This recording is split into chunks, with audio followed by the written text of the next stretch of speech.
வணக்கம் சார். வணக்கம் அசோக்கு. சார் எனக்கு ஒரு டவுட்டு. சொல்லுங்கள். இப்போ வந்து உங்களோட பேரை வந்து ம் சோசியல் மீடியாலேயும் ஃபேஸ்புக்கில் வாட்ஸ்அப்லலாம் வந்து நீங்கள் ம் வந்து கோடி கோடியாக சம்பாரிச்சிட்டீங்க ம் ம் ம் அப்படின்னு சொல்லிட்டு நிறைய பேர் வந்து சொல்லிட்டு இருக்கிறாங்க. ம் அது வந்து அது என்னன்னு தெரிஞ்சுக்க விரும்புகிறேன் சார். என்னை பொறுத்த வரைக்கும் நீங்கள் வந்து ஒரு பொது சேவை செஞ்சுட்டு இருக்கிறீங்க. ம் 8000 குடும்பங்கள்லேருந்து 10,000 குடும்பங்களை வந்து காப்பாற்றி ஒரு ஒரு சேவை செஞ்சுட்டு இருக்கிறீங்க. ம் ம் அது மாதிரி இருக்காதுன்னு நான் நினைக்கிறேன். அதை ம். பற்றி கொஞ்சம் உங்களுடைய கருத்தை சொல்லுங்கள். அதாவது அசோக்கு, அந்த காய்ச்ச மரம் தான் கல்லடி கூடன்னு ஒரு பெரியவங்க சொல்லுவாங்க தெரியுமா? ம். காய்ச்ச மரம் தான் கல்லடி கூடம். ம். பழம் எதுவுமே இல்லை, ம். பழம் காயோ பழமோ காய்க்கல அப்படின்னாக்கா ம். யாரும் கல்லெடுத்து அடிக்க மாட்டாங்க. ம். காய்ச்ச மரத்தை தான் கல்லடிப்பாங்க. இப்போ அதுதான் இதுக்கு நான் எக்ஸாம்பிளாக சொல்கிறேன். ம். ஆரம்பத்தில் மக்கள்லாம் வந்து நிறுவன தலைவர்லாம் ஓடி போனப்போ பீதியில் இருந்தப்போ யாருமே பதில் சொல்லுக்கு இல்லாதப்போ இந்த மாதிரி லீடர்ஸ்லாம் இருக்காங்க இல்லையா, என்ன குறை சொல்லிட்டு இருக்காங்க இல்லையா, இவங்களாம் சுவிட்ச் ஆஃப் பண்ணி வச்சுக்கிறது, இல்லை ஒரு சிலர் புகாருக்கு கூட்டிகிட்டு போகிறது, இப்படி பண்ணிட்டு இருந்த சமயத்தில் நான் வந்து மக்களுக்கு ஆறுதல் சொல்லுங்க, ஒரு ஊராக போய் ஆறுதல் சொல்லிட்டு வந்தேன். அது உங்களுக்கு தெரியும். நீங்களே தமிழ்நாடு முழுக்க போனேன், நீங்களும் கூட வந்தீங்க. அப்போ வந்து ஆல்மோஸ்ட் சங்கம் கூட ஆரம்பிக்கல நினைக்கிறேன், அதுக்கு முன்னாடியே போக ஆரம்பிச்சிட்டோம். சங்கம் ஆரம்பிச்சதுக்கு பிறகு போனோம். இது வந்து இது இயற்கை, மனித இயல்பு. அதாவது மனுஷனுக்கு பொறாமைங்கிறது ரொம்ப ஜாஸ்தியாக இருக்கும். 2 விஷயத்துல தான் மனுஷன் ரொம்ப பொறாமப்படுவான். 2 விஷயத்துல தான் மனுஷன் வந்து டேமேஜும் பண்ணுவான். ஒரு நல்ல மனுஷனை 2 விஷயத்தை வச்சு டேமேஜ் பண்ணிக்கலாம், அவன் பேரை டேமேஜ் பண்ணிக்கலாம். அந்த டேமேஜ் பண்ணுறவனுக்கு 2 விஷயத்துக்கு தான் பொறாமை வரும், அதுவும் சேம் தான். அது என்ன நான் சொல்லிடுறேன், இப்போ இந்த அரசியல் ஆகட்டும், ஏன்னா எந்த இதாகட்டும், எந்த இன்ஸ்டியூஷன் ஆகட்டும், எங்கேயுமே ஒரு நல்ல மனுஷனை கொச்சப்படுத்தி அசிங்கப்படுத்தினாக்கா 2 வழி இருக்குது கையாளுறது. இது சைக்காலஜி தெரிஞ்சவங்களுக்கு நல்லா தெரியும் தோழர்களே. நம்பர் 1 என்னென்னா பாலியல் குற்றச்சாட்டு. வேணும்னே பாலியல் குற்றச்சாட்டு சாட்டிடுவாங்க. சில ஆசிரியர்கள் மேலாம் வரும் பார்த்துருக்கீங்க. அது வந்து எத்தனை இதில் உண்மை இருக்குன்னு தெரியாது, உண்மையும் இருக்கும். சில தவறாக கூட புனையப்பட்டு அவரை வந்து அசிங்கப்படுத்தி அந்த மனுஷனை டேமேஜ் பண்ணிடுவாங்க. ரீசன் வேறையாக இருக்கும். இப்போ எனக்கும் அதே மாதிரி தான் நிலைமையில் நான் இருக்கேன். ஆனால் என் மீது பாலியல் குற்றச்சாட்டு சொல்ல முடியாது. நான் வந்து இளைஞன் கிடையாது. ஒரு இளைஞன்னாங்க ஒரு 50 வயசுக்குள்ளே இருந்தால் இவன் பாலியல் குற்றச்சாட்டுக்கு உட்பட்டவன் சொல்லி என்னை எதாவது டேமேஜ் பண்ணலாம், அது பண்ண முடியாது. அடுத்தது இன்னொன்று என்னென்னா மிக முக்கியமானது ஊழல். ஒருத்தன் பணம் நிறையா சம்பாதிச்சா அப்படின்னாக்கா எல்லாத்துக்கும் பொறுமை வரும். இல்லையா இவன் எப்படி இருந்தவன் இப்போ எப்படி ஆகிட்டான் பாரியா. ஒருத்தர் கவுன்சிலர் இருக்காரு வச்சுங்க, அவர் கவுன்சிலர் பதவி வந்த பிறகு நல்ல கார் வாங்கி போகும்போது பார்க்குறவன் பொறாமப்படுவான். அந்த பொறாமையில் என்ன பண்ணுவான், அவன் உண்மையிலே நல்ல வழியில் சம்பாதிச்சிருந்தா கூட இவன் வந்து இதுதான் காரணம், இவன் மக்கள் பணத்தை சாப்பிட்றான், கொள்ளையடிக்கிறான், ஊழல் பண்ணுறான்னு இதையே தான் சொல்லுவாங்க. இவனுக்கு 2வது பாயிண்ட்டை தான் பிடிச்சி இப்போ செஞ்சுட்டு இருக்காங்க. குறிப்பாக வந்து சிவகாசி சுல்தான், அந்த சுல்தான் பாய் தான் என்னை ரொம்ப டேமேஜ் பண்ணுற மாதிரி பேசுகிறாரு, என்னை அரெஸ்ட் பண்ணலான்னு சொல்கிறாரு. எனக்கு சிரிப்பு தான் வரும் பதிவை பார்த்துட்டு, சிரிப்பு. ஏன்னா 6000 கோடி ஊழல் அப்படின்னு சொல்லி நிறுவனம் வந்து இப்போ வந்து குற்றம் சாட்டப்பட்டிருக்கு, சிக்கல் இருக்குது. அதில் உள்ள எம்டி சேர்மன்லேருந்து ஆர்ஹெச் இசட்ஹெச் டைரக்டரு எல்லாரும் வெளியில் சுதந்திரமாக அது நடமாடிட்டு இருக்காங்க. நான் பியூர் அக்மார்க் முதலீட்டானேன், என்ன அரெஸ்ட் பண்ணணுங்கிற அந்த ஆள். பணம் போட்டு ஏமாந்தாலும் சங்கம் நடத்திட்டு இருக்கிறீங்க, நொந்து போயிருக்கிறவங்கள வச்சு. 2வது இன்னொரு சொல்லிடுறேன் அசோக்கு. ஏன்னா நான் வந்து பைபிளை நேசிக்கிறவன், பைபிளை வாசிக்கிறவன், நேசிக்கிறவன், அது இப்படி நடக்கணுங்கிறவன். நல்ல கிறிஸ்தவனுக்கு தெரியும் பைபிள் தான் காட்ஸ் வேர்டு தான் ஆண்டவர் இயேசுன்னு சொல்லி வார்த்தையாக இருக்கிறான்னு சொல்லி வரும் கிறிஸ்தவர்களுக்கு தெரியும். இப்போ நான் அதை படிக்கிற எனக்கு நல்லா தெரியும். பாவம் உன் வாசப்படியில் படுத்திருக்கும் அப்படிங்கிறது எனக்கு தெரியும். கிறிஸ்தவ மத போதனைகள் அது முக்கியமானது. நீ என்ன பாவம் பண்ணாலும் அந்த பாவம் வந்து உன் வாசப்படியில் படுத்திருக்கும். அப்போ வாசப்படியில் பாவம் படுத்திருந்தா ஆசீர்வாதம் உள்ளே வருமா? என்ன உள்ளே வரும்? சாபம் தான் வரும்.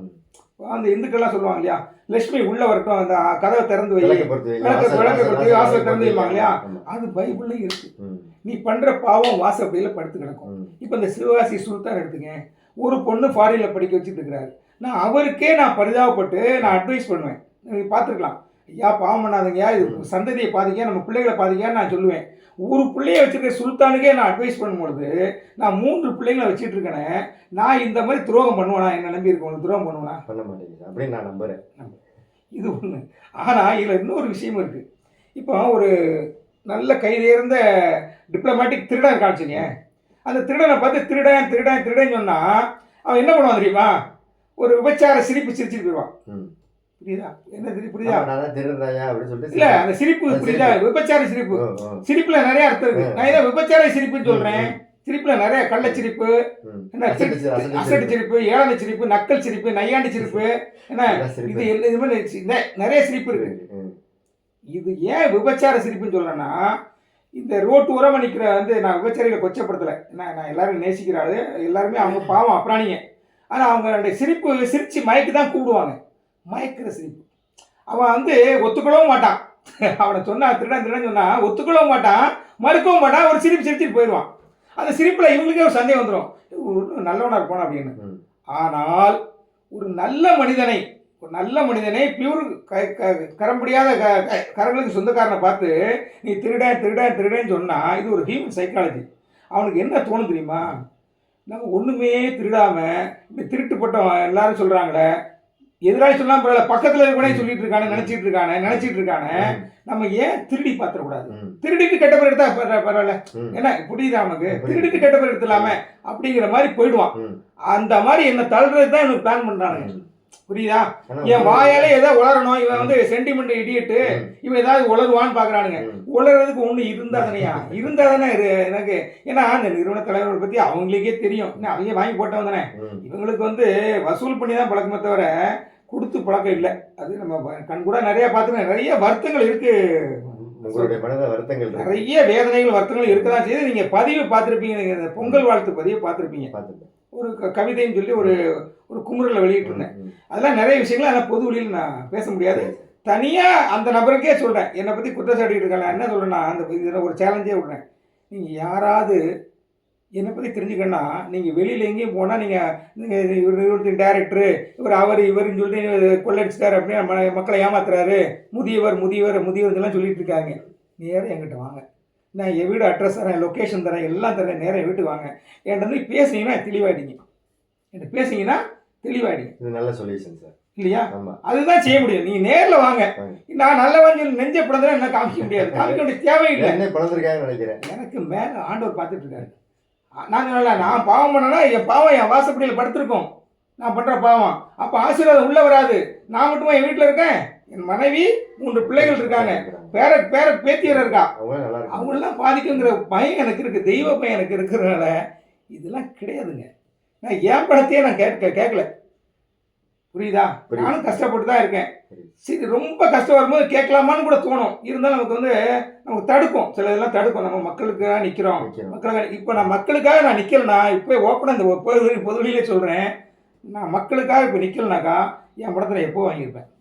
என்கிட்ட வாங்கிட்டு போனால, என்கிட்ட வீட்டுக்கு வந்து வாங்கிட்டு போனால, பிஹெச்ல தான் வேலை செய்கிறான், அவனை படாதபாடு படுத்தியிருப்பேன்.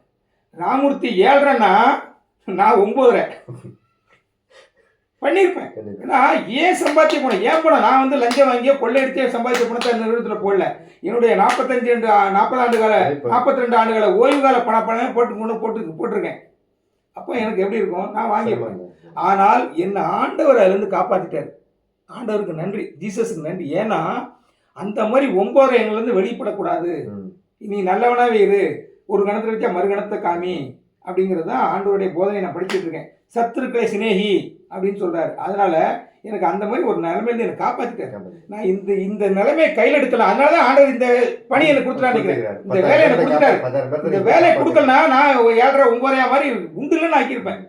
Top to from bottom to top உண்டுலன்னு பண்ணியிருப்பேன். அந்த மாதிரி கேரக்டர் உள்ள ஆள் தான். ஆண்டவர் ஏற்றுக்கொண்டு நல்ல ஆண்டவர் அந்த இதுலேருந்து காப்பாற்றிட்டாரு.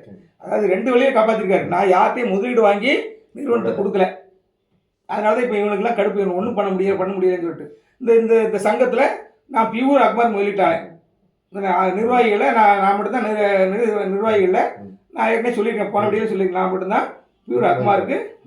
அதனால பயப்படவே மாட்டேன், தைரியமாக பேசுவேன், யாருக்கும் பயப்பட மாட்டேன், அஞ்ச மாட்டேன். கடவுளுக்கு மட்டும் அஞ்சுவேன், பாவத்துக்கு அஞ்சுவேன், பாவம் பண்ணுறதுக்கு பயந்துவேன். அதனால் வந்து மக்களுக்கு நிச்சயமாக ஏதாவது நம்ம நல்ல செய்யணும்னு இருக்கோம், கடைசி வரைக்கும் நின்று செய்வோம். ஜீவன் உள்ள வரை, ஜீவன் போச்சுன்னா நான் என்ன பண்ண முடியாது, ஜீவன் உள்ள வரைக்கும் நம்ம வந்து நம்ம செஞ்சுட்டு தான் இருக்கோம். நான் மற்றவங்களுக்கு என்ன சொல்கிறேன்னா, இந்த மாதிரி ஏற்று நிற்கிறவங்க, லேட் பண்ணணும், இதை தாமதப்படுத்தணும்னு நினைக்கிறவங்களுக்கு பாவம் செய்யாதீங்க தயவுசெய்து. அந்த பாவம் பிள்ளைங்களை தான் பாதிக்கும், நம்ம பிள்ளைங்களை தான் பாதிக்கும். கண்டிப்பாக நீங்கள் பண்ணுற பாவம் உங்கள் வீட்டு வாசப்படியில் படுத்து கிடக்கும். நான் இப்போ சொல்லும் போது நிறைய பேருக்கு என் மேலே கோவம் வரலாம். ஏன்னா சிலர் வந்து கிறிஸ்தவத்தை பேசுறதுல கோவம் வரும், என்ன கிறிஸ்தவத்தை பற்றி பேசுகிறானே தோணும். நான் வந்து நான் மாறினவன் தான், மாற்றப்பட்டவங்க நான் மாறினவன் தான். என்னுடைய குடும்ப சூழ்நிலை காரணமாக நான் மாறினவன் தான்.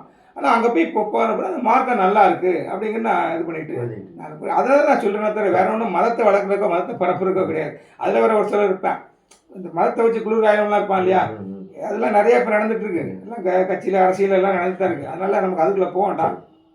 இதுதான் விளக்கம். உங்களுடைய எண்ணம் அவங்க என்னதான் சொல்லிட்டு போட்டோம், கடவுள் ஒருத்தர் பார்த்துட்டு இருக்காரு, மக்களுக்காக நெல்லுங்க பார்த்துட்டு இருக்கிறேன். நீ 3 வரல இப்படி காமிச்சு, ஒரு வரல காமிச்சு இது நீ ஒருத்தரை வந்து நீ குற்றப்படுத்தினா 3 வரல யாரை பார்த்துருக்கு? நம்மளை நோக்கி தான், நம்மளை நோக்கி இருக்கு. அப்போ நீ ஓகேமான்னு கேட்கும். அடுத்த நான் பழி சொல்லும் போது நீ ஓகேமான்னு கேட்கும். இந்த பெருவரல் எங்க இருக்குது? இந்த வரல எங்க இருக்கு? மேல. அப்ப என்ன அர்த்தம் தெரியுமா? அது நிறைய சொல்ல மாட்டாங்க. அதை மேல ஒருத்தர் பார்த்துட்டு இருக்கிறாரு, அந்த உணர்வு எனக்கு இருக்கு. அந்த பாவத்தை குறித்த அச்சம், ஆண்டவர் மேல உள்ள பக்தி, பயம், இந்த வரல ஆண்டவர் பார்த்துட்டு இருக்க பயம் இருக்கனால நான் நிச்சயமா அந்த மாதிரி யாரையும் மக்களை அடகு வச்சு நான் வந்து கோடியா நான் சம்பாதிக்க மாட்டேன், சம்பாதிக்கவும் இல்லை, நான் அது தேவையில்லை, எனக்கு நான் விரும்பவும் மாட்டேன். ஓகே, நன்றி.